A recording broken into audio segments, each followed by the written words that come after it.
Aviator.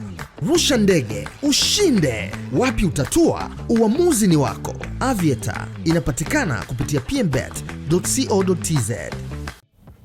Haya. Sasa ebu wale ambao mnamsemaga sana Wema Sepetu, ebu njooni hapa, kuna ujumbe wenu kidogo aliouacha kule Snapchat. Hii ni mara baada ya kuona watu wengi sana wakiwa wanamtagi, wengine wakimwambia kwamba jamani, mbona uzai, Wema huna pa kukaa, Wema sijui unakuwa kama ya haya, tunarudi kwenye nyimbo ya Lady JD na vitu kama vile. Sasa ameamua kuvunja ukimya yeye mwenyewe kwa kutoa tamko rasmi, ikiwa tu ni mwanzo wa mwaka 2026. Amesema kwamba ladies and gentlemen, naomba nitoe tamko kidogo, msije mkadhani kama naumia. No, big no.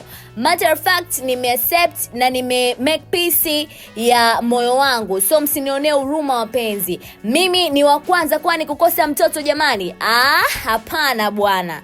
So naomba mwaka huu tusemane tu kuhusu mambo mengine, lakini sio mambo ya watoto. Maisha yenyewe ni mafupi sana. To enjoy to the max. Na kingine, sijui Wema hana kazi, hana nyumba, sitaki. Urithi nilioachiwa na nyumba unatosha kabisa, tusiingiliane. Akamalizia pia ya tatu kwa kusema kwamba mimi nikijenga nisipojenga that's my business. Kwanza sina hata wa kumwachia urithi. Ibaki hivyo.